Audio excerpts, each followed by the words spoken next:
Some losses change a man so deeply he forgets what it means to live. For 3 winters, Jonas Hale has kept himself alone in the Montana mountains, lighting 1 candle every Christmas Eve for the wife he couldn't save. The townspeople leave him be. They understand grief. But when schoolteacher Clara Whitmore gets caught in a blizzard on Christmas Eve, she follows that lone candle through the snow to his cabin door. Jonas wants to turn her away. Clara has nowhere else to go. 2 people who thought they'd spend Christmas alone. One snowbound night that will change everything. What happens when a grieving man meets a woman who refuses to let him fade into the cold? Before we jump back in, tell us where you're tuning in from. And if this story touches you, make sure you're subscribed, because tomorrow I've saved something extra special for you. The morning of Christmas Eve, 1887, arrived cold and clear over Timber Ridge, Montana Territory. Clara Whitmore stood at the frosted window of her boarding house room, watching the town wake beneath a sky the color of old pewter. Smoke curled from chimneys, horses stamped in the livery stable. Somewhere down Main Street, a dog barked twice and fell silent. She pressed her palm against the glass, felt the bite of winter through the pane, and thought about how a person could be surrounded by people and still feel entirely alone. She was 28 years old, unmarried, and 1,200 miles from the only home she'd ever known. Not that Philadelphia had truly been home.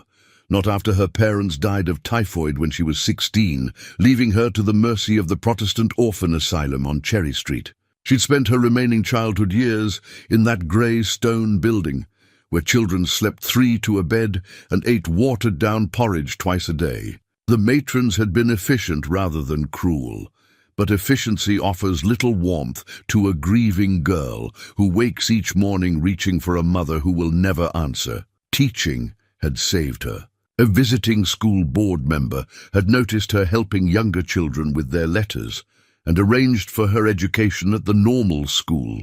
By 22, Clara had her certificate and a position in a Philadelphia grammar school. She'd been good at it, patient, creative, attuned to the invisible wounds children carry. But the city held too many ghosts. Every street corner whispered memories of her parents. Every Christmas reminded her of what she'd lost. So when the advertisement appeared in the Philadelphia Inquirer, teacher wanted, Timber Ridge, Montana Territory. Room and board provided, Clara had responded within the hour. 3 months later, she'd stepped off the stagecoach into a world of endless sky and pine-covered mountains, carrying everything she owned in 2 worn carpet bags. That had been August. Now it was Christmas Eve, and Clara understood she'd simply traded one kind of loneliness for another. A knock at her door pulled her from the window. Miss Whitmore. Breakfast is ready. Mrs. Henley, the boarding house proprietor, was a stout woman with kind eyes and flour perpetually dusting her apron. She'd taken an almost maternal interest in Clara, which was both comforting and painful. "Thank you, Mrs. Henley. I'll be right down." The boarding house dining room smelled of coffee and fresh biscuits. 3 other boarders sat at the long table, Mr. Patterson, a surveyor, the widow Crenshaw, and young Billy Tucker, who worked at the sawmill. They nodded greetings as Clara took her seat. "Big plans for Christmas, Miss Whitmore?" Mr. Patterson asked, spooning gravy over his biscuits. Clara smiled, the expression she'd perfected over years of hiding loneliness. "I thought I might visit some of the families in the valley. Bring small gifts to my students." Mrs. Henley set a plate before her, concern creasing her broad face. "You be careful, dear. Weather's been unpredictable. Sky looks heavy to the north. I'll be fine. I've borrowed Mr. Polk's mare. She knows the valley trails." The widow Crenshaw sniffed. "Seems a lonely way to spend Christmas, traipsing about in the cold." "The children would be disappointed if I didn't visit," Clara said quietly. It was true, but not the whole truth. The whole truth was that staying alone in her room seemed unbearable, and at least visiting families would surround her with the warmth of others' happiness, even if she couldn't quite touch it herself. After breakfast, Clara bundled herself in her wool coat, wrapped her scarf twice around her neck, and tucked small packages into her saddlebag, peppermint sticks for the children, a jar of preserves for each family.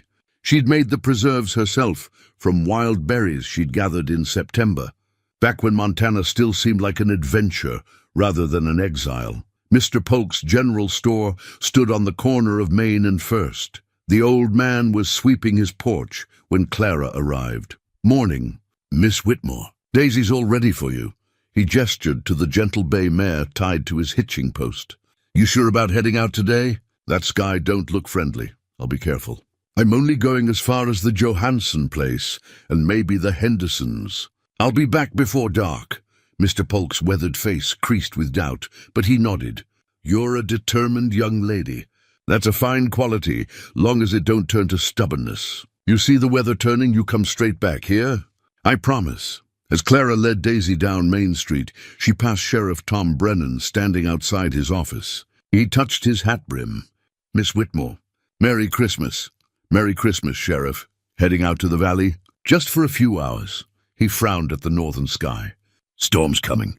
You can feel it in the air. Everyone seemed determined to warn her. Clara understood their concern.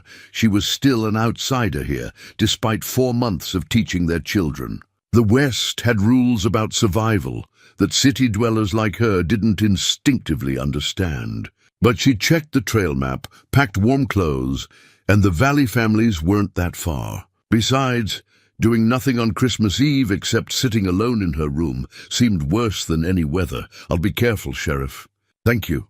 As she rode out of town, Clara let herself look toward the mountains rising to the north and east. Somewhere up there, 12 miles into the high country, Jonas Hale lived alone in his cabin. The townspeople spoke of him in hushed tones, the man who'd lost his wife 3 winters ago and hadn't been seen in town since. Some said he'd gone mad with grief. Others claimed he'd simply chosen solitude over a world that had taken everything from him. Clara had heard the stories from Mrs. Henley, usually whispered over coffee.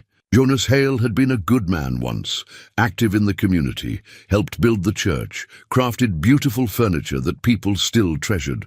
Then his young wife Anna had died in childbirth, the baby with her, and Jonas had carried them both down the mountain on the coldest day of the year to bury them in the churchyard. He'd spoken to no one at the funeral, and after the last shovel of dirt was patted down, he'd walked back up the mountain and never come down again. "He lights a candle every Christmas Eve," Mrs. Henley had said. "You can see it from town if you know where to look. Just one little light burning in his window all night long. Breaking my heart, it is." Clara had looked for it last Christmas, her first in Montana. She'd stood in the cold darkness outside the boarding house, scanning the distant mountains, and finally spotted it. A tiny pinprick of light, alone in all that darkness. She'd stood there for a long time, watching that solitary flame, and felt a kinship with a man she'd never met. They were both keeping vigil for people who would never return. Now, as she guided Daisy onto the valley trail, Clara pushed thoughts of Jonas Hale aside. She had her own loneliness to manage. She couldn't solve anyone else's.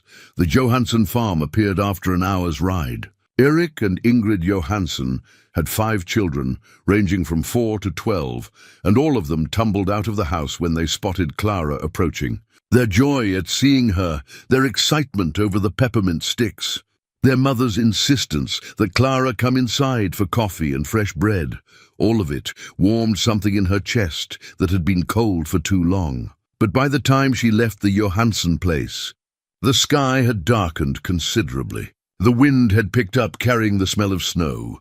Clara looked north toward the Henderson farm, then back toward town. She should turn back. She knew she should. Instead, she urged Daisy forward. The Hendersons had 3 children, including little Sarah, who struggled with reading but drew the most beautiful pictures Clara had ever seen. Sarah would be heartbroken if Clara didn't visit. The first snowflakes began to fall as Clara reached the midpoint between the Johansson and Henderson farms. Within minutes, the gentle flurries had become a driving snow that stung her face and blurred the trail ahead. Daisy whinnied nervously, tossing her head. "Easy, girl," Clara murmured, but her own heart was beginning to pound. She'd made a terrible mistake. She should have listened to everyone's warnings. Should have turned back at the Johansson farm. should have stayed in town altogether. The wind howled through the pines, and Clara could no longer see more than a few feet ahead. She gave Daisy her head, trusting the mare's instincts more than her own rapidly fading sense of direction. They pushed forward through the deepening snow, and Clara began to pray, not for rescue, but simply for shelter, for any place to wait out the storm. She almost missed it. Through the white chaos of wind and snow, a shape darker than the rest, something that might have been a tree stump or a rock. But then Daisy stumbled, nearly throwing Clara from the saddle, and when Clara looked down to see what had caused it, she saw something half buried in the snow at the horse's feet, a compass. Brass old, the glass face cracked but still intact. Clara's numb fingers closed around it, and even through her gloves she could feel that it was well made, precious to someone. She held it up, trying to read it in the failing light, and the needle swung north and slightly east. That direction felt wrong for town. But something, instinct, desperation, or perhaps simple chance, made Clara follow it anyway. She tucked the compass into her coat pocket and urged Daisy in the direction it indicated. 10 minutes later, through a brief gap in the storm, she saw it. A light, warm and steady, glowing through the white curtain of snow like a beacon. A single candle burning in a window. Clara's heart lurched. She knew, even before she could see the cabin itself, whose light she was following. Jonas Hale's vigil candle, lit for the wife who would never see it. And now it would save the life of a stranger who had no right to intrude on his grief. But survival trumped propriety. Clara pointed Daisy toward the light and prayed that a man who'd chosen solitude would have enough mercy left to let her in from the storm. The cabin materialized from the storm like something from a fever dream, rough-hewn, logs dark with age and weather, a peaked roof heavy with snow, and that single window glowing with impossible warmth. Clara slid from Daisy's back, her legs nearly buckling when they hit the ground. She'd lost feeling in her toes an hour ago. Her fingers were clumsy, barely able to grip the reins, as she led the exhausted mare toward what looked like a small, lean-to stable attached to the cabin's side. The wind screamed through the pines, driving snow into Clara's face hard enough to sting. She fumbled with the stable door, finally wrenching it open. Inside, a large buckskin horse watched her with calm eyes, undisturbed by the storm. Clara led Daisy in beside him, grateful when the mare immediately dropped her head to the hay scattered on the ground. "I'm sorry, girl," Clara whispered, pulling off the saddle with trembling hands. "I got us into this." She left the tack hanging on a post and staggered back out into the storm. The few feet between the stable and the cabin's front door seemed impossibly far. Her body wanted to surrender, to simply lie down in the soft snow and sleep. But Clara had seen what happened to people who gave in to that urge. She'd read about it in the Montana newspapers. Travelers found frozen in the spring thaw, curled up as peaceful as sleeping children. She reached the door and pounded on it with numb fists. The wind stole the sound away. She pounded again, harder, desperation giving her strength. Nothing. Maybe he wasn't home. Maybe he'd gone somewhere, left the candle burning, and she'd followed a false hope through the storm. Clara's vision blurred. She couldn't tell if it was tears or snow freezing on her lashes. She tried the door handle. It turned. Clara pushed inside and immediately stumbled, her frozen legs refusing to hold her. She caught herself on the doorframe, hanging there while the warmth of the cabin enveloped her like a physical embrace. The door swung shut behind her. Whether from her weight or the wind, she couldn't tell. What in God's name? The voice came from her left, deep and roughened by disuse. Clara turned her head and saw him for the first time.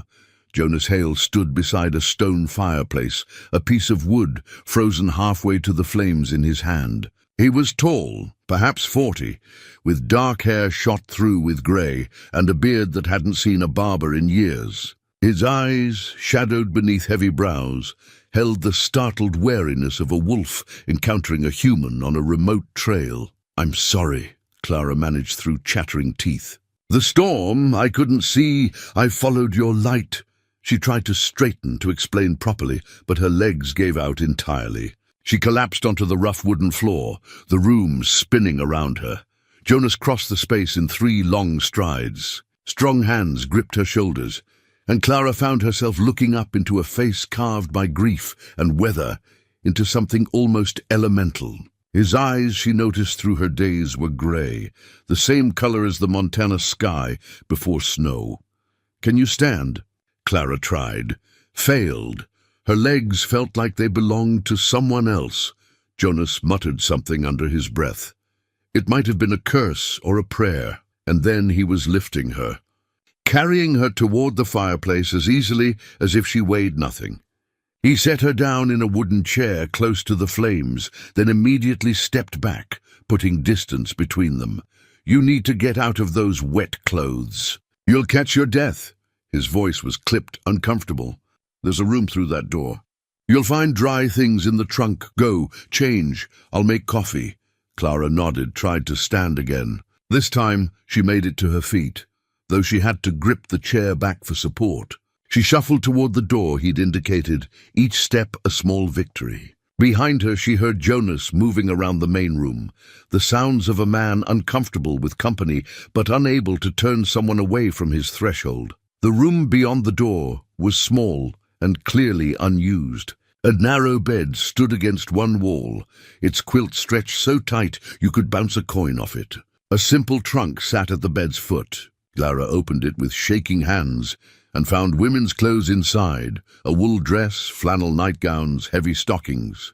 They smelled faintly of lavender and something else. Something sad. These had been his wife's clothes. Anna's clothes. Clara hesitated, feeling like an intruder on sacred ground.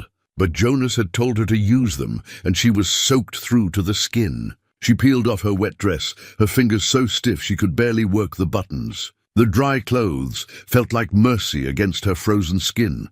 When she emerged, Jonas stood at the stove, his back to her, pouring coffee into 2 tin cups. The cabin was a single large room, with the stone fireplace dominating one wall, a simple kitchen area along another, and the door to the bedroom she'd just left. Everything was spare, functional, almost aggressively plain. No decorations, no softness. The only exception was the candle burning in the window, a thick pillar of beeswax that must have been burning for hours. Jonas turned, coffee cups in hand, and stopped when he saw her. Something flickered across his face, pain so raw it made Clara's breath catch. Then his expression shuttered, went blank as fresh snow. Sit by the fire. It wasn't an invitation. It was an order. Clara sat. Jonas handed her one of the cups and retreated to the far side of the room, as if proximity to her caused him physical discomfort. He stood there, his own cup cradled in large hands, and studied her with those storm-grey eyes. "Who are you?" "Clara Whitmore. I'm the school teacher in Timber Ridge. I was visiting families in the valley when the storm hit. I got turned around, and then my horse stumbled, and I found—" She reached into the pocket of Anna's dress and pulled out the compass. "I found this. It pointed me toward your light." Jonas's eyes fixed on the compass. He set down his coffee and crossed the room, took the compass from her hand. His fingers brushed hers, briefly, accidentally, and Clara felt the warmth of living flesh against her own still cold skin. "This was Anna's," he said quietly. "I gave it to her on our wedding day. She used to wear it on a chain around her neck. Must have lost it last time."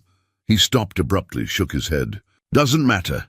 He slipped the compass into his pocket and returned to his position across the room, as far from Clara as the cabin's dimensions allowed. "You can't go back tonight. Storm's too bad. You'll stay here until it passes, then you'll leave." It wasn't a discussion. Clara nodded, wrapping her hands around the warm cup. "Thank you. I know you didn't want company." "No," Jonas interrupted, his voice flat. "I didn't. But I'm not going to send you back out there to die. You'll sleep in Anna's room. I'll be out here. Come first light. When the storm breaks, you head back to town and don't come back. Are we clear?" "Yes, I'm sorry to intrude. Stop apologizing." He turned away, stared into the fire. "What's done is done." Silence settled over the cabin like another layer of snow. Clara sipped her coffee, strong, bitter, exactly what she needed, and watched Jonas Hale's rigid back. He stood as still as the mountains outside and just as unyielding. This was a man who'd built walls around himself, stone by careful stone, and her arrival had breached them against his will.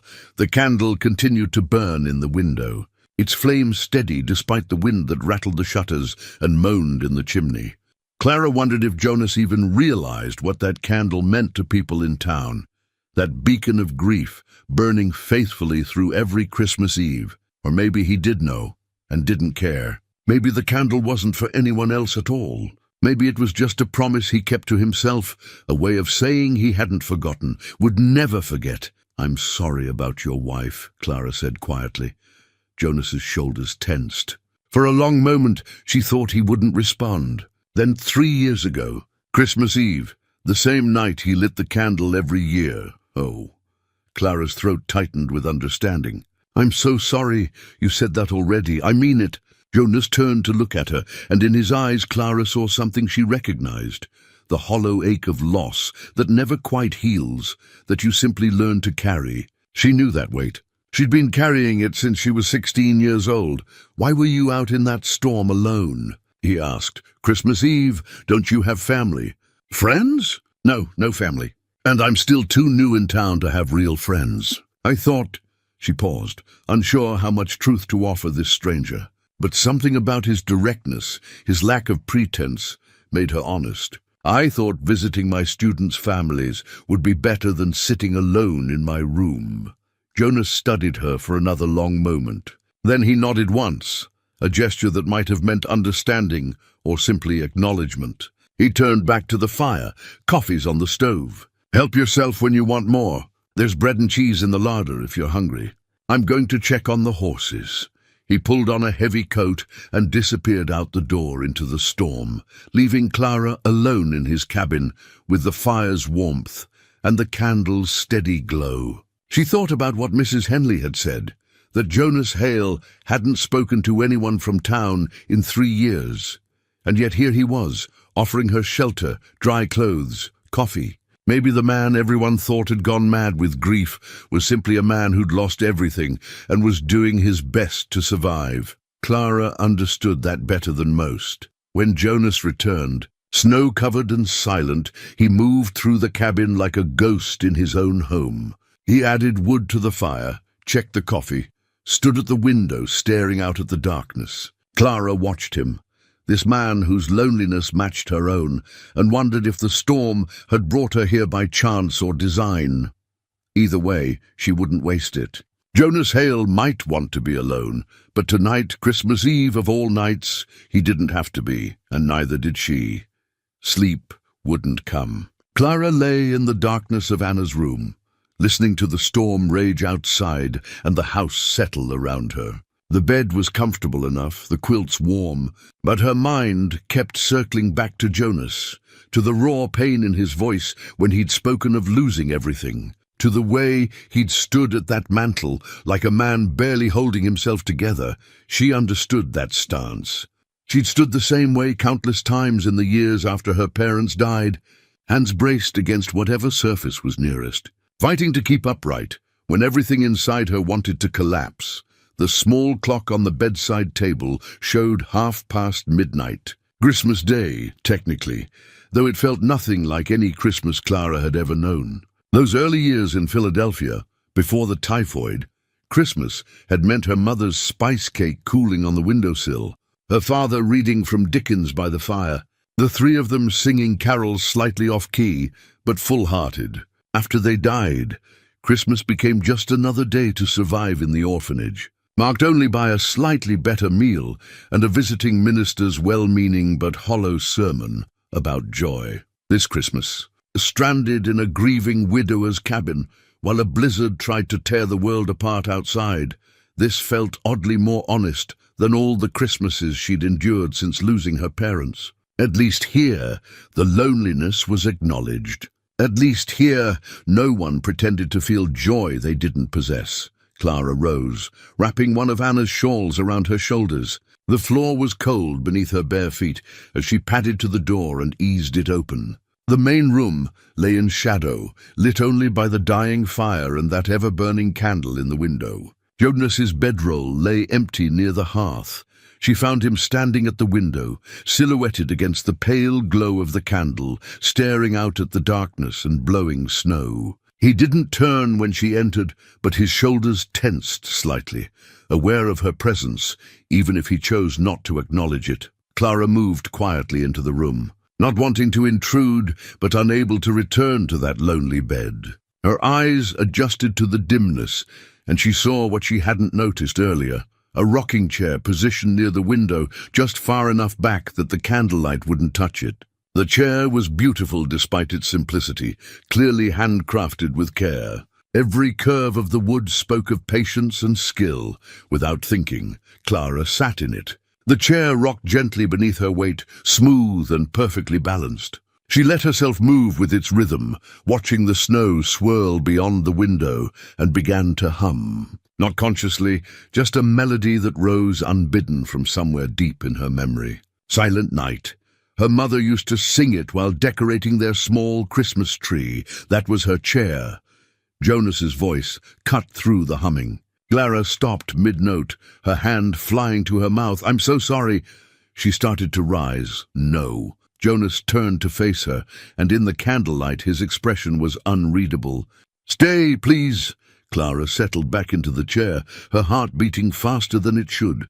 Jonas continued to stare at her, and she realized what he was seeing, a woman in his dead wife's dress, sitting in his dead wife's chair, humming his dead wife's favorite carol. She'd stumbled into the most intimate corners of his grief without meaning to. "I'll stop humming." "Don't." Jonas's voice was rough. "Anna used to sit there every evening. She'd rock and hum that song, especially after—" He stopped, swallowed hard. "Especially when she was expecting the baby." Said it calmed them both. Clara's throat tightened. She could picture it so clearly, a young woman heavy with child, rocking in this chair, humming to the life growing inside her. A life that had never drawn breath outside the womb. "Why do you hum it?" Jonas asked. "If you don't mind my asking." "It helps with the loneliness," Clara said simply. "When you hum, you're making sound, filling the silence. You're reminding yourself you're still alive, still capable of creating something, even if it's just a melody." Jonas moved closer, pulled the other chair from the table, and sat down facing her. The candlelight caught the silver threads in his hair, the deep lines around his eyes. He looked older than 40 in that moment, weathered by grief in ways that had nothing to do with years. "Anna used to say the same thing," he said quietly. "Said singing kept the darkness away." She was wise. She was everything. Jonas leaned forward, elbows on his knees, hands clasped together. "We met at a church social. I already told you that. What I didn't tell you was that I almost didn't go. Was tired from a week of hard work, figured I'd just stay home. My friend Tom, he's the sheriff now, he practically dragged me there. Said I needed to live a little, stop being so serious all the time." A sad smile touched his lips. "Soon as I walked in, I saw her.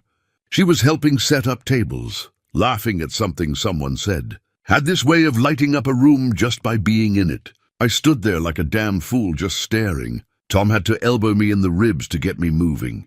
Clara found herself smiling too, caught up in the memory, despite never having been there. "What did you say to her?" Asked if she needed help with the tables. "Real original." Jonas shook his head. "She saw right through me, smiled like she knew exactly what I was about. Said yes, she could use strong hands. We spent the whole evening working side by side, and by the time the social ended, I knew I was going to marry her." "How long before you proposed?"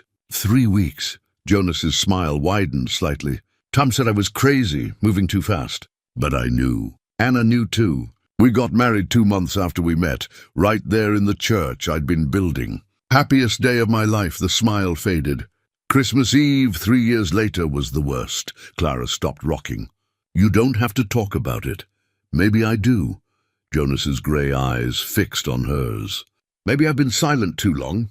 Anna went into labor early morning. Was supposed to be another month yet, but babies come when they come. I rode for the doctor, but by the time we got back, his voice cracked. She was bleeding. Wouldn't stop bleeding. Baby wouldn't come right. Doctor did everything he could, but he stopped, pressed his palms against his eyes. Clara's own eyes burned with unshed tears. I held her while she died, Jonas continued, his voice barely audible. She knew she wasn't going to make it, made me promise I'd be okay, that I'd keep living.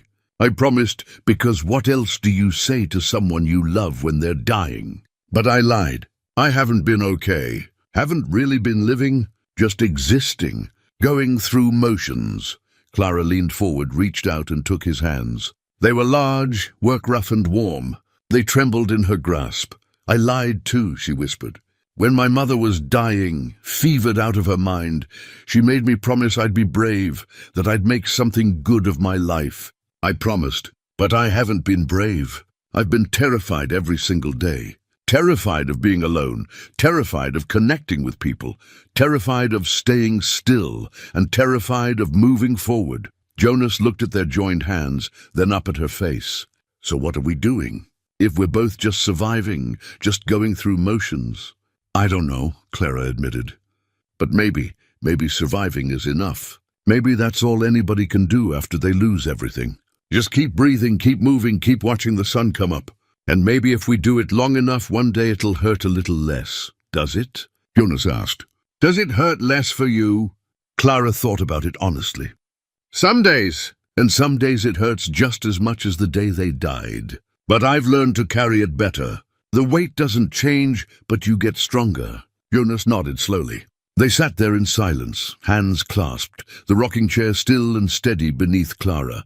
Outside, the storm continued its assault on the mountain, but inside the cabin, something had shifted. Two people carrying unbearable weight had found, for just this moment, someone to help hold it. Thank you, Jonas said finally. For what? For not letting me be alone tonight. Even though I thought I wanted to be. Clara squeezed his hands gently. You shouldn't be alone on Christmas, Mr. Hale. Nobody should. Jonas's expression softened in a way Clara hadn't seen before. Jonas, just Jonas. Jonas, Clara repeated, and it felt like a small gift, his given name in her mouth. They sat together until the fire burned low and the candle flame guttered in its pool of wax. And when they finally retreated to their separate spaces to sleep, both of them rested easier than they had in years. The afternoon stretched long and quiet. Clara worked steadily on the quilt, her needle pulling thread through fabric in the same rhythm Anna's hands had followed years before. Each stitch felt like a small act of completion, of honoring something left undone. The wedding ring pattern slowly came together under her fingers, the interlocking circles growing more complete with each passing hour. Across the room, Jonas carved with increasing confidence. His hands remembered what his mind had tried to forget, the angle of the blade, the grain of the wood, the way to coax shape from formless material. Wood shavings accumulated at his feet like pale snow, and the piece in his hands gradually revealed itself. Clara watched him when she thought he wasn't looking. There was something almost meditative about the way he worked, his brow furrowed in concentration, his large hands moving with surprising delicacy. This was a man who'd found peace in creation, who'd built things meant to last, to be used by families for generations. And then he'd stopped, let those skilled hands go idle, because making beautiful things hurt too much when the person you'd made them for was gone. She understood that impulse. After her parents died, Clara hadn't been able to read for months.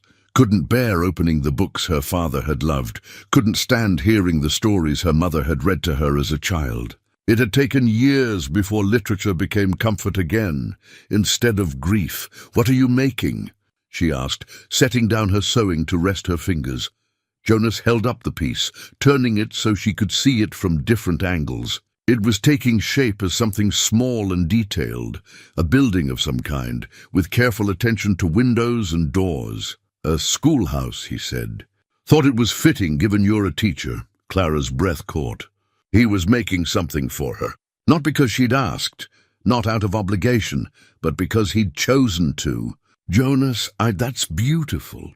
Not finished yet, but she could see the pleasure in his face at her reaction. "Got to add the details still. The bell tower, the front steps. Maybe carve your name into it if you don't think that's too forward. It's perfect. I'll treasure it." Jonas set the carving aside and looked at her directly. You've brought something back to me these past 2 days. Something I thought I'd lost forever. What's that? Purpose. He stood, crossed to the window, stared out at the endless white. I've been waiting to die for 3 years, Clara. Not killing myself, nothing like that. But not really living either. Just waiting.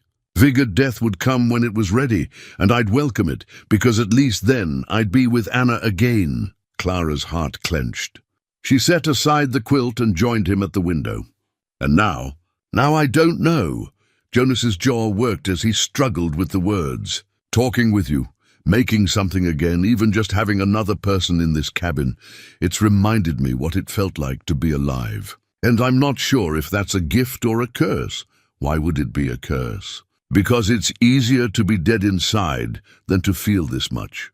Jonas turned to face her, and the raw vulnerability in his expression made Clara's chest ache. When you're numb, nothing hurts. But when you start feeling again, when you start remembering what it was like to be happy, that's when you realize how much you've lost. That's when the grief comes back fresh, like it just happened yesterday. Clara understood exactly what he meant.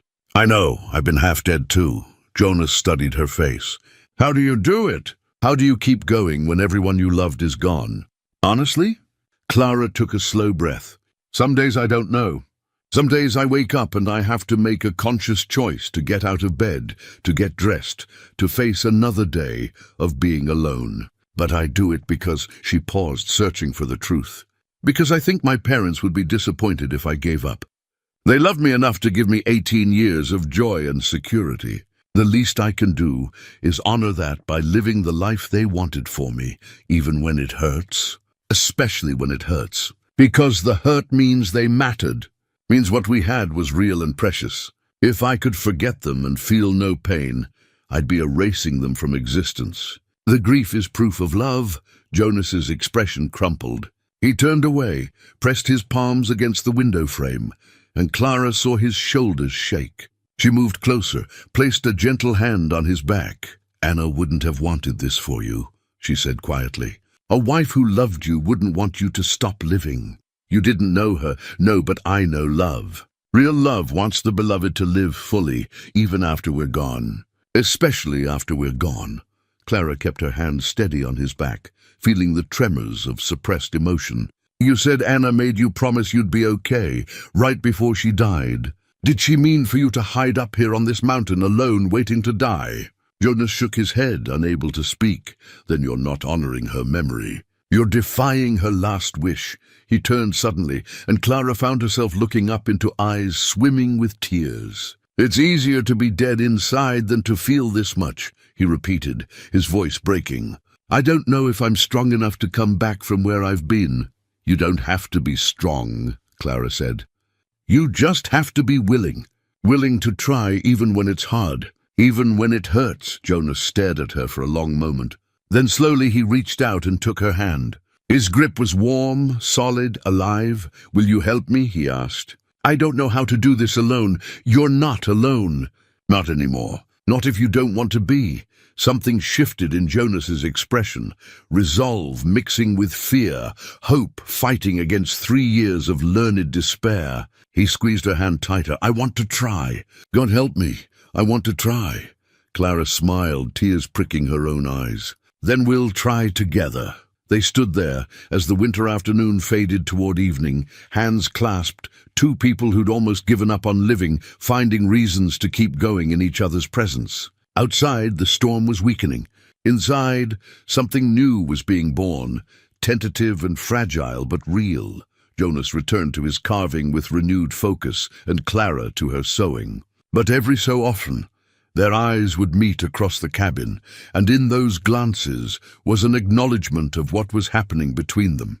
Not love, not yet, but the foundation on which love might be built, trust, understanding, the recognition of kindred souls who'd walked through darkness and found each other on the other side. As evening fell, Jonas lit the candle in the window again, but this time, when Clara looked at it, she didn't see only grief. She saw perseverance. She saw a man who'd loved deeply and lost everything but was beginning to believe he might survive after all. And that small shift from merely surviving to believing survival was possible made all the difference in the world. The third morning arrived with crystalline clarity.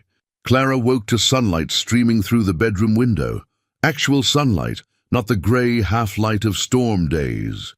She dressed quickly and emerged to find Jonas already up, standing at the door with it propped open, looking out at a world transformed by snow. "Storm's past," he said without turning. "Trail will be clear enough to travel by afternoon." Clara's heart sank, though she knew it shouldn't. She'd come here by accident, stayed by necessity. Now the necessity was past, and she should be eager to return to town, to her students, to her normal life. But the thought of leaving this cabin, leaving Jonas, felt like tearing something that had just begun to heal. "I suppose I should prepare to leave then," she said quietly. Jonas turned to look at her, and she saw her own reluctance reflected in his face. "Suppose so." Though he stopped, seemed to reconsider his words. "Storm may have passed, but trail's still going to be tricky. Might be better to wait until tomorrow morning. Give the sun a chance to settle the snow." It was an excuse, and they both knew it. But Clara nodded gratefully. "If you think that's wise." "I do." Jonas's mouth quirked in something almost like a smile. "Besides, you haven't finished Anna's quilt yet. Seems wrong to leave it undone." Clara returned to her sewing after a simple breakfast, determined to complete as much of the quilt as possible before she had to leave. Her fingers moved quickly, pulling the wedding ring pattern together, connecting the circles that Anna had left separated. There was something deeply satisfying about the work, the repetitive rhythm of needle through fabric, the gradual emergence of the complete design. She was reaching for Anna's recipe book, where she'd tucked some spare pins, when a folded piece of paper slipped out from between the pages and fluttered to the floor. Clara bent to retrieve it, intending to tuck it back without looking. But the words written on the outside stopped her cold. "To Jonas, if I don't survive." Clara's hands began to tremble. This was private, intimate, meant for Jonas alone. She should give it to him immediately, let him discover it in privacy. But her eyes had already caught the first line, visible through the thin paper. "My dearest Jonas, if you're reading this." "Clara, you all right? You look like you've seen a ghost." Jonas had noticed her frozen stance. Clara held up the letter with shaking hands. This was in Anna's recipe book. It's addressed to you." Jonas crossed the room in 3 strides. He took the letter from her, stared at the handwriting on the outside, Anna's neat script, as familiar to him as his own face, and the color drained from his skin. "I didn't know this existed," he whispered. "I'm sorry. I didn't mean to intrude." "No." Jonas sank into the nearest chair, the letter clutched in both hands. "No, you didn't intrude. I can't believe I never found this. 3 years I've been living in this cabin, and I never knew she'd written me a letter." Clara hesitated, uncertain whether to leave him alone or stay. Jonas looked up at her, his eyes already wet with unshed tears. "Stay, please. I don't think I can read this alone." Clara pulled the other chair close and sat facing him. Jonas's hands trembled as he unfolded the letter. The paper was thin, well used, the kind Anna would have torn from her recipe book to write on. He began to read aloud, his voice rough with emotion. "My dearest Jonas, if you're reading this, then I didn't survive bringing our child into the world. I'm writing this now while I still have strength because I know childbirth is dangerous, and I want you to have my words if the worst happens." Jonas's voice broke. He stopped, pressed his fist against his mouth, breathing hard. Clara reached out, placed her hand on his knee. A steady pressure, reminding him he wasn't alone. After a moment he continued, "First, know that I loved you with every piece of my soul. You made me happier than I ever thought possible. Our years together were the best gift life could have given me. I have no regrets, Jonas, none except that I won't get to grow old beside you, but here's what I need you to understand, my love. If I'm gone, you cannot let grief destroy you. I know how deeply you feel, how loyalty runs through you like iron through stone. I know you'll want to honor my memory by keeping some kind of vigil. But Jonas, the way to honor me is not to die alongside me. The way to honor me is to live. Jonas was openly weeping now, tears streaming into his beard, his breath coming in ragged gasps. Clara's own tears fell freely as he read on. "Promise me you'll live, Jonas, really live. Go back to town. See your friends. Keep making beautiful things with those talented hands. Help people who need helping. Fill your days with purpose and kindness. And Jonas, love again if you can. I want you to be happy, even if it's without me. Especially if it's without me. I know this might sound impossible right now.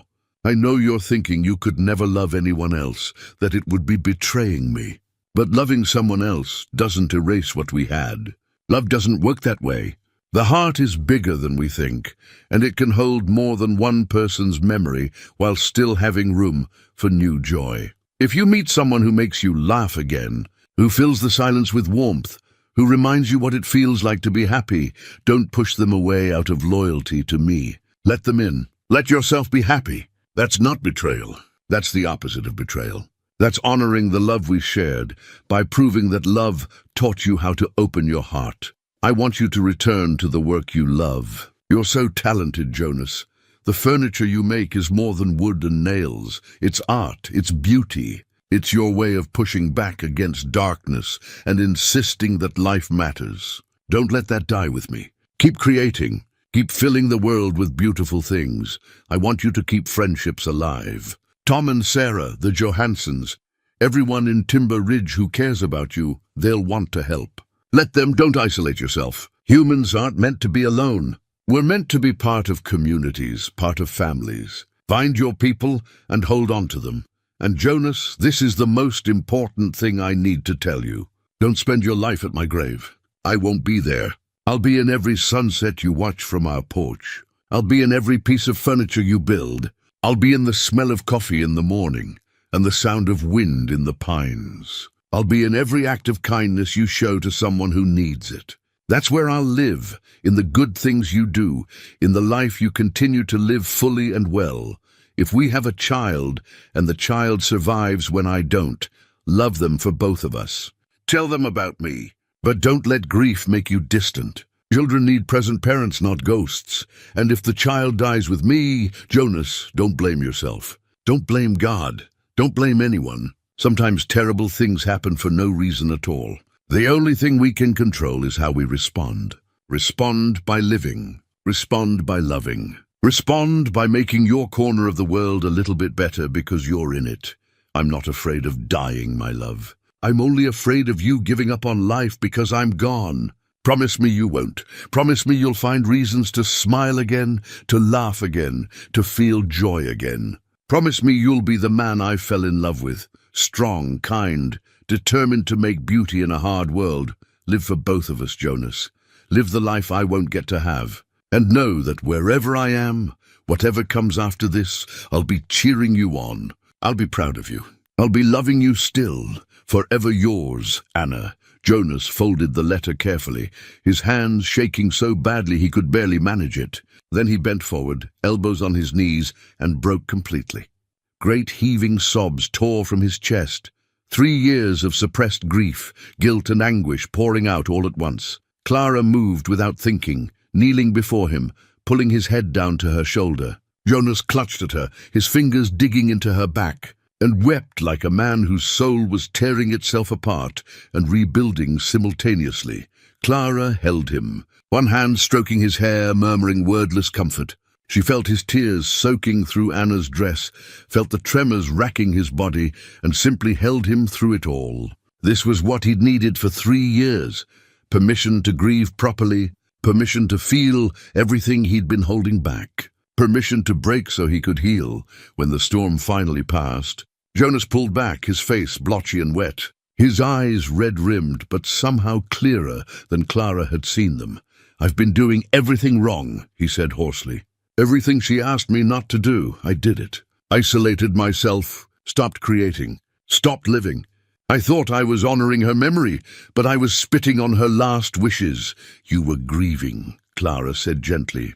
"People don't grieve rationally, but she was right. About all of it."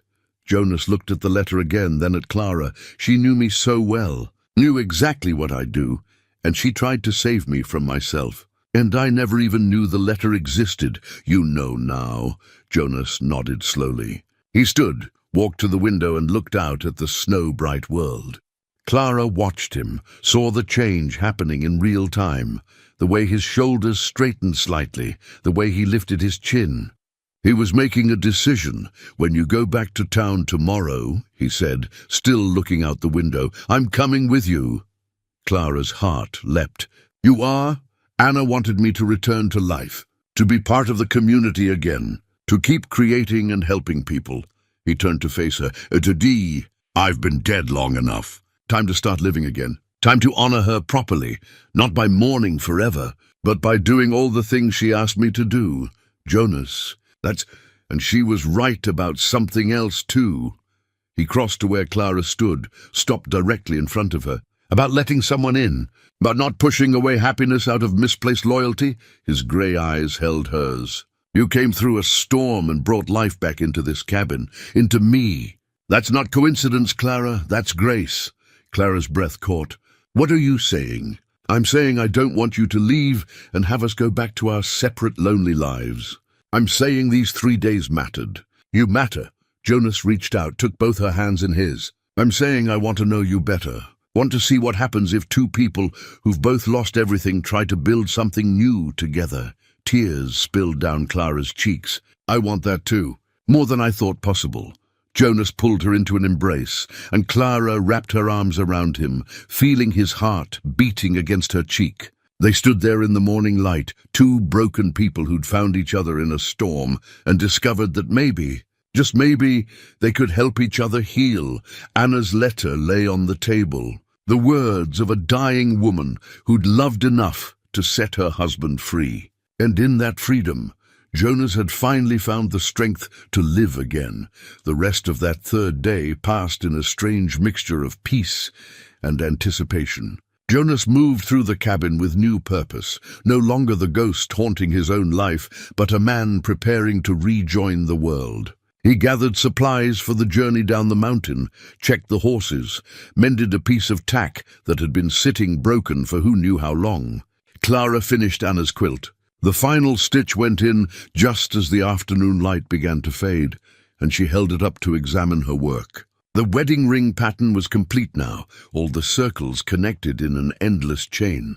It was beautiful, a testament to Anna's skill and Clara's determination to honor what had been left undone.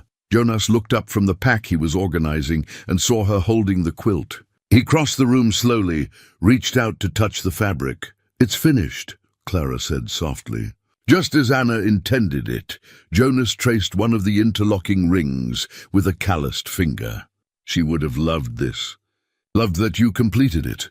He looked at Clara, and the gratitude in his eyes made her chest tighten. Thank you for doing what I couldn't. What will you do with it? Jonas considered. Keep it, not tucked away in a trunk, but out where I can see it. Reminder that unfinished things can be completed. That loss doesn't have to mean the end of everything. He folded the quilt carefully and placed it on the back of the rocking chair. Anna's chair, but no longer a shrine. Now it was simply a beautiful chair with a beautiful quilt, objects meant to be used and appreciated, not hidden away like grave goods. Clara felt tears prick her eyes. Such a small gesture, but it meant everything. Jonas was choosing to live with his memories rather than be buried by them. I have something for you too, Jonas said. He retrieved the carving he'd been working on and held it out to Clara. The little schoolhouse was complete. Every detail was perfect. The bell tower, the front steps, the carefully carved windows. And there, along the base, her name was inscribed in elegant letters. Clara Whitmore, Jonas. It's extraordinary. Clara turned it over in her hands, marveling at the craftsmanship. I've never received a more meaningful gift. You brought me back to this, Jonas said. To creating, to caring about making beautiful things. Seemed right that the first thing I carved in 3 years should be for you. They stood close together. The small wooden schoolhouse cradled between Clara's hands, and the air between them felt charged with possibility. Jonas lifted one hand, hesitated, then gently tucked a strand of hair behind Clara's ear. The gesture was tender questioning. Is this all right? He asked quietly. I don't want to presume it's more than all right. Jonas's hand lingered near her face, his thumb brushing her cheekbone. I haven't felt this way since Anna. Didn't think I'd ever feel it again. And I'm scared, Clara. Scared of dishonoring her memory, scared of hurting you, scared of losing someone again. Clara reached up, covered his hand with hers. I'm scared too. Scared of hoping for something good, scared of being disappointed, scared of being left alone again. But maybe being scared is better than being numb. Maybe fear means we're alive. Jonas smiled, a real smile that reached his eyes and carved new lines in his weathered face. When did you get so wise? I'm not wise. I'm just tired of being afraid to live. They stood there as the afternoon light faded to evening, neither quite ready to bridge the final distance between them, but both acknowledging that the distance was shrinking. There would be time for more, Clara thought.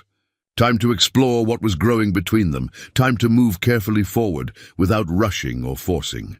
For now, this was enough. The promise of something new, the tentative hope that two lonely people might build something together worth building. As darkness settled, Jonas lit the candle in the window one last time. But his movements were different now, less ritual mourning and more quiet remembrance. He stood before the candle for a moment, his lips moving in what might have been a prayer or a promise. Then he turned back to Clara with clear eyes. Tomorrow, when we ride down, people are going to talk, he said. School teacher spending 3 nights alone with the hermit of the mountain. There'll be gossip. Clara lifted her chin. Let them talk. I know what happened here, and so do you. We have nothing to be ashamed of. No, we don't. But I want you to understand what you're walking into. I've been gone from that town for 3 years. Some folks will be happy to see me. Others will think I've lost my mind, coming down from the mountain with you. And you're still new there, still building your reputation. I don't want to damage that, Jonas. Clara crossed to him, looked up into his worried face. I don't care what they think. These 3 days have meant more to me than 3 months of careful respectability in town. If people want to judge us for finding comfort in each other's company during a storm, that says more about them than it does about us. Jonas's expression softened. You're a brave woman. No, I'm just tired of living small. Tired of being so careful about what people think that I forget to actually live. Clara smiled. Besides, Mrs. Henley loves a good story. She'll be on our side, and Sheriff Brennan will arrest me for corrupting the town's schoolteacher. Tom Brennan is your friend. He'll be glad to see you alive and well.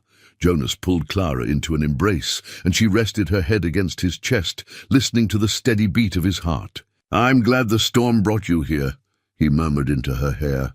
Glad you refused to let me stay alone. So am I. They prepared a final meal together in the cabin. Simple fare, but it felt almost festive. Jonas found a bottle of wine he'd been saving. Said Anna had insisted on keeping good wine for special occasions. They toasted to new beginnings, to courage, to the strange paths that bring people together.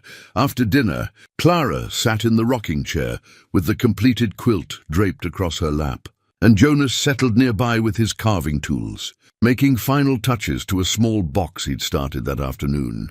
They worked in comfortable silence, occasionally glancing up to share a smile or a comment. What will you do when you get back to town? Clara asked. Besides face down the gossips? Jonas considered. Find Tom. Explain where I've been, what I've been doing or not doing. Apologize for disappearing on everyone who cared about me. Then maybe talk to Reverend Michaels. Henna would want me to make peace with the church. And after that, Jonas set down his tools.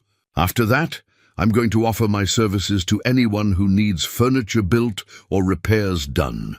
Going to start creating again, being useful again. Anna was right. Making beautiful things is how we push back against death, Clara nodded. I'll help if you need it. I'm not skilled with woodwork, but I can sand and finish. Can help with the business side of things. You'd do that? Of course. Clara paused, unsure how to name what they were to each other. Not quite courting, not merely friends. Something new and undefined. We're in this together, Jonas finished for her. Whatever this is, yes, together. As the night deepened, they prepared for sleep one last time in the cabin. Jonas banked the fire while Clara tidied the kitchen. These small domestic tasks felt natural, comfortable, like something they'd been doing for years rather than days. At the bedroom door, Clara paused. Jonas stood by the fireplace, his face half in shadow, half in firelight. Jonas. Yes, I'm not sorry the storm happened. I'm not sorry any of this happened. Jonas crossed to her, stood close enough that Clara had to tilt her head back to see his face. Neither am I. Not anymore. He leaned down slowly, giving her time to move away if she wanted. Clara didn't move away. She lifted her face to meet him, and when his lips touched hers, it was gentle and careful and full of promise. The kiss was brief, just a moment of connection, but it felt like sealing a contract. A promise that whatever came next, they would face it together. When Jonas pulled back, his eyes were soft. Sleep well, Clara. You too. Clara slipped into the bedroom, her heart racing, a smile she couldn't suppress curving her lips. She changed into Anna's nightgown one last time, slipped under the quilts, and lay staring at the ceiling. Tomorrow they would return to the world, to obligations and expectations, to gossip and judgment, to the demands of ordinary life. But they would return together, and that made all the difference. In the main room, Jonas settled into his bedroll by the fire. He could still feel the warmth of Clara's lips against his, could still smell the lavender scent of her hair. For 3 years, he'd believed himself incapable of feeling anything beyond grief. Now, in the space of 3 days, one woman had reminded him what it meant to be alive. Anna's letter lay on the table, visible in the candlelight. Jonas picked it up, read through it one more time. "Love again if you can," she'd written. "That's not betrayal. That's honoring the love we shared. I'm trying, Anna," Jonas whispered to the empty room. "I'm trying to do what you asked. Hope you're proud of me." The candle burned steady in the window. Tomorrow, Jonas would extinguish it for the last time. Not because he was forgetting Anna, but because he was finally ready to honor her wishes. To live, to create, to love again if the chance presented itself. And Clara Whitmore, with her quiet strength and her understanding heart, might just be that chance. Jonas blew out the candle, lay down in the darkness, and for the first time in 3 years, felt genuine hope for the future.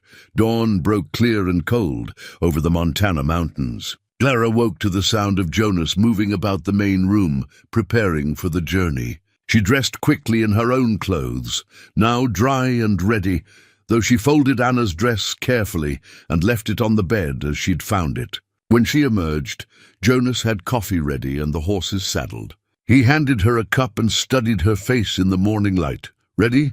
"As I'll ever be." They drank their coffee standing, neither quite ready to leave, but knowing they must. Jonas took one last look around the cabin that had been his prison and his sanctuary for 3 years. Then he shouldered his pack, picked up the supplies he'd prepared, and opened the door. The world outside sparkled under fresh snow. The sky was impossibly blue, the air so cold and clean it almost hurt to breathe. Jonas's horse, the big buckskin, stamped impatiently while Daisy stood calm and ready. Jonas helped Clara mount, his hands steady and sure, then swung up onto his own horse. For a moment, they both looked back at the cabin. The candle in the window was dark now, the glass cold. It would remain dark, Jonas had decided. "The vigil was over, shall we?" Jonas asked. Clara nodded, and together they began the long descent from the mountain.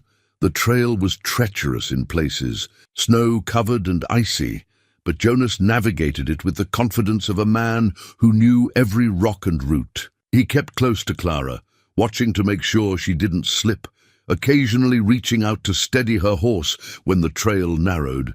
They didn't talk much during the ride. The journey required concentration, and besides, there seemed little left to say. Everything important had been spoken in the cabin. Now came the test, whether what they'd found together in isolation could survive in the light of day, under the scrutiny of a watchful town. As they descended, the forest gradually changed around them. The high country pines gave way to mixed woodland, then to the open spaces of the valley. By midday, they could see Timber Ridge in the distance, a cluster of buildings huddled together against the vast Montana landscape.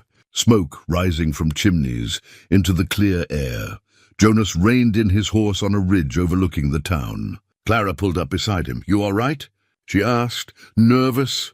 Jonas's jaw was tight, his hands clenched on the reins. "Haven't set foot in that town in 3 years. Don't know what kind of reception I'll get.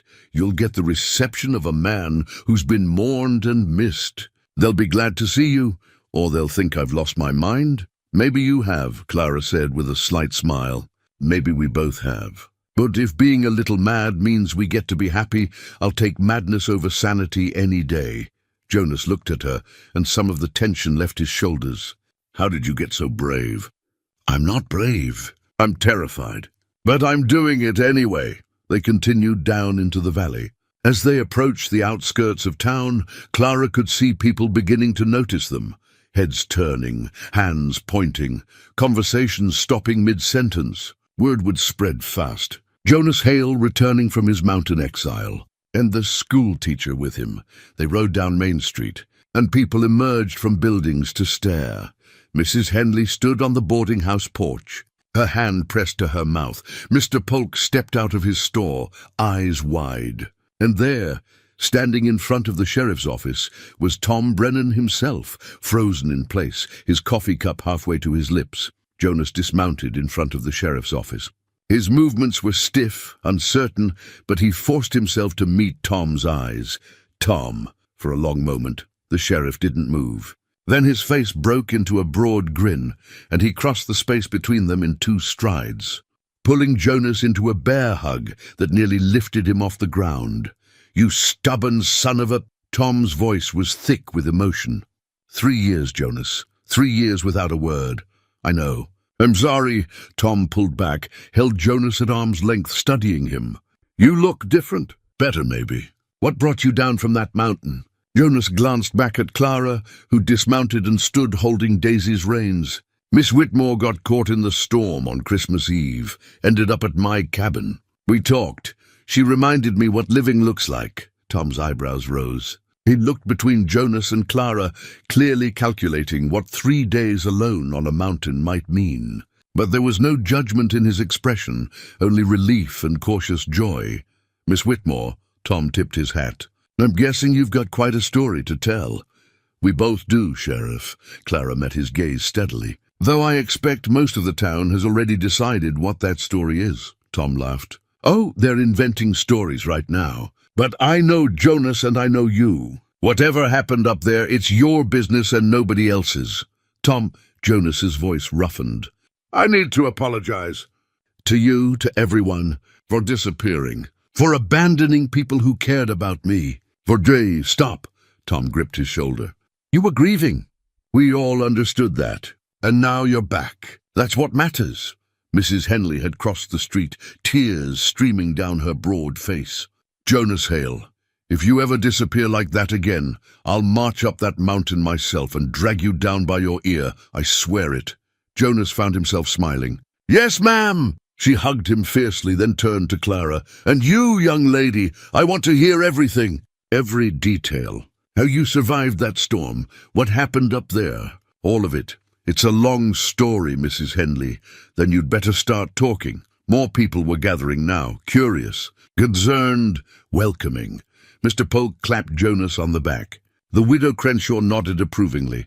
Even some folks Jonas didn't recognize, new to town in the 3 years he'd been gone, came forward to introduce themselves. But then the crowd parted, and Reverend Michaels approached. The elderly minister moved slowly, leaning on his cane, but his eyes were sharp and kind. He stopped in front of Jonas and studied him for a long moment.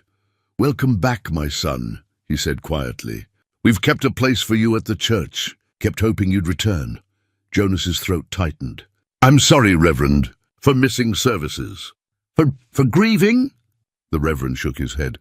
"God understands grief better than anyone. The question is, are you ready to return to life?" Jonas glanced at Clara, found her watching him with steady, encouraging eyes. He thought of Anna's letter, her wishes for him, the promise he'd made to try. "Yes, sir. I believe I am. There's a Christmas service tonight," Reverend Michaels said gently. "It's late, I know, day after Christmas, but we had to postpone the service when the storm hit." Everyone was too worried about getting home safely. "We're holding it tonight instead." He looked at Jonas with careful hope. "I'd be honored if you'd attend." Jonas hesitated. The thought of sitting in that church, surrounded by people, singing carols and hearing about joy and hope, it seemed like too much, too fast. But then he felt Clara's hand slip into his, her fingers warm and steady. "We'll be there," she said. Jonas looked at her, drew strength from her quiet confidence, and nodded. "Yes, we'll be there." The Reverend's face lit up. "Wonderful." "Service begins at 6 o'clock. He turned to go, then paused. "Jonas, Anna would be proud of you." The words hit Jonas like a physical blow, but a good one, like breaking through to air after being underwater too long. He nodded, unable to speak. As the crowd dispersed, Tom pulled Jonas aside. "Listen, I know this is overwhelming. If you need somewhere to stay tonight, Sarah and I have room. You're welcome at our table." "Thank you, Tom, but I think—" Jonas glanced at the mountain trail they'd just descended. "I think I'll head back up tonight. Need to ease into this, you understand?" "I do, but you'll come back down soon?" "Soon, I promise. No more disappearing for years at a time." Tom clasped his shoulder. "Good, because this town needs you, Jonas. Always did." Clara returned to the boarding house to clean up and change, and Jonas went with Tom to the sheriff's office to catch up on 3 years of town news. But Clara's presence lingered with Jonas like warmth after standing near a fire. He found his thoughts drifting to her, even as Tom talked about marriages and births, deaths and departures, the small triumphs and tragedies of community life. By evening, Jonas had bathed, trimmed his beard, and borrowed clean clothes from Tom. He looked in the mirror and barely recognized himself. Less wild mountain man, more the person he'd been before grief had carved him into someone new. He met Clara outside the church, just as twilight deepened to full dark. She'd changed into a simple green dress that brought out the warmth in her eyes, and her hair was pinned up in a way that revealed the graceful curve of her neck. "You look beautiful," Jonas said, and meant it. Clara blushed. "You clean up rather well yourself." They entered the church together, and conversations hushed as people turned to watch. Jonas felt his chest tighten with anxiety, but Clara's hand in his kept him grounded. They walked down the center aisle, every eye upon them, and took a seat near the back. The pews were hand-carved oak, built by Jonas's own hands 6 years ago. He ran his palm over the wood, remembered the satisfaction of creating them, the pride Anna had shown when they were installed. Good work, meant to last, meant to serve. Reverend Michaels began the service with a prayer of thanksgiving for safety during the storm, for the blessing of community, for second chances and new beginnings. Jonas felt the words settle over him like a benediction. They sang carols. "Silent night, O come all ye faithful. Joy to the world." Jonas's voice was rusty from disuse, but he sang anyway, and beside him Clara's clear soprano rose in harmony. Around them, the congregation sang too, and for the first time in 3 years, Jonas felt like he was part of something larger than his own grief. The Reverend's sermon was about light in darkness, about candles that burn through the longest nights, about hope persisting even when all seems lost. Jonas thought about his vigil candle, about Clara following its light through the storm, about how sometimes what we think is an ending is actually a beginning. When the service concluded, people began to gather in small groups, talking and laughing. Several approached Jonas, some hesitant, some bold, all welcoming. He accepted their greetings, answered questions about his well-being, promised to rejoin the community properly. Then Clara stepped forward, drawing attention. In her arms, she carried a bundled package. She looked at Jonas, seeking permission. He nodded, understanding what she intended. "Excuse me," Clara's voice cut through the conversations. "I'd like to share something, if I may." The church quieted. Reverend Michaels gestured encouragingly. "Please, Miss Whitmore." Clara carefully unwrapped the package, revealing Anna's completed quilt. Gasps rippled through the congregation. Many remembered Anna working on it, remembered her excitement about the coming child. "Some of you may recognize this," Clara said, her voice steady but emotional. "Anna Hale was making this quilt for her child. She didn't get to finish it. While I was stranded at Jonas's cabin during the storm, I asked permission to complete what Anna had started. She held the quilt up so everyone could see the intricate wedding ring pattern, the careful stitches, the beautiful completion of Anna's vision. I wanted to do this publicly, Clara continued, because I think it represents something important. Anna wanted Jonas to live fully, to continue creating beauty, to find happiness again.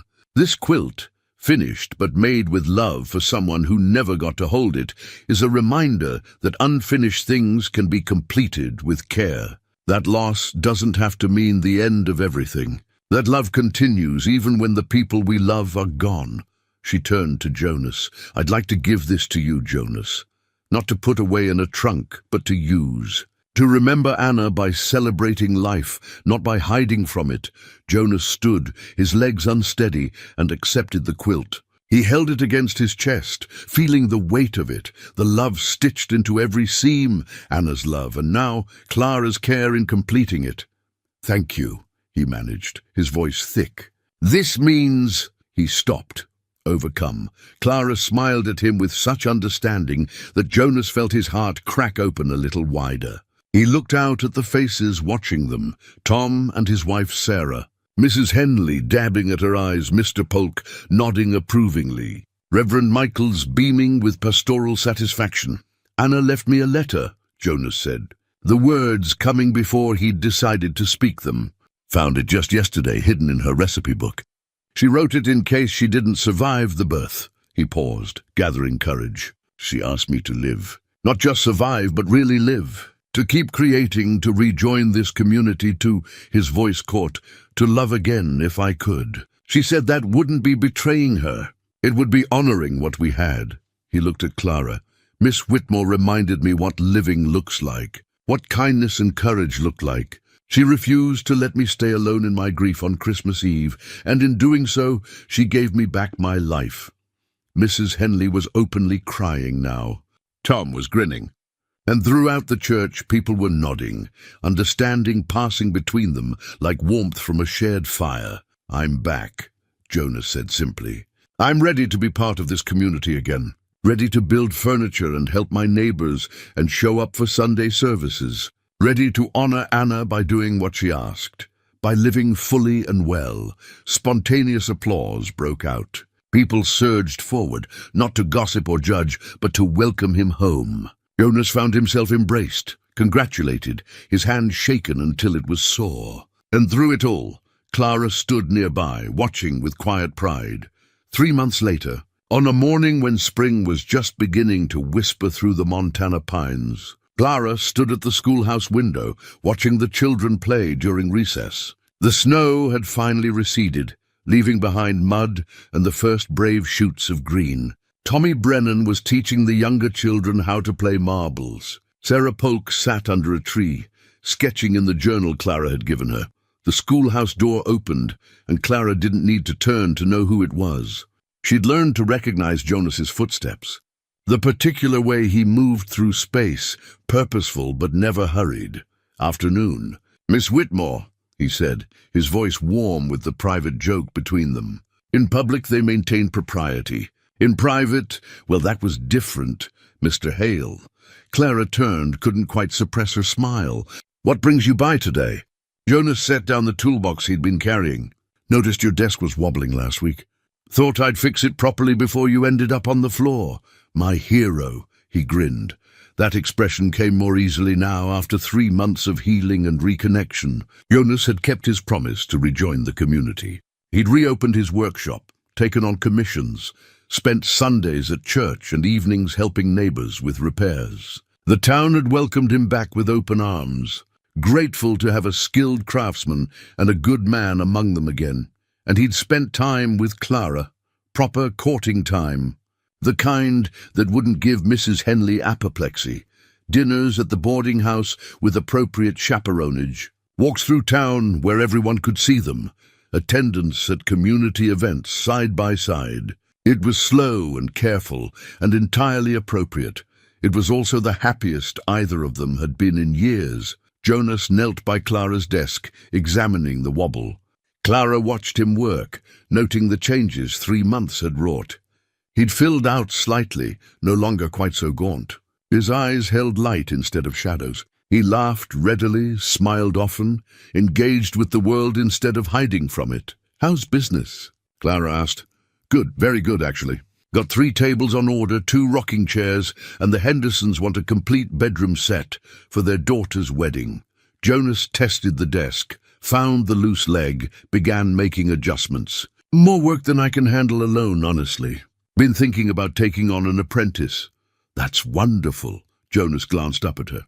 "I've been thinking about other things too." "Oh?" "About the future. About what I want from it." He returned his attention to the desk, but Clara could see the tension in his shoulders. "About whether I'm ready for more." Clara's heart began to beat faster. They'd been circling this conversation for weeks now, both aware of where things were heading, but cautious about rushing. "And are you ready?"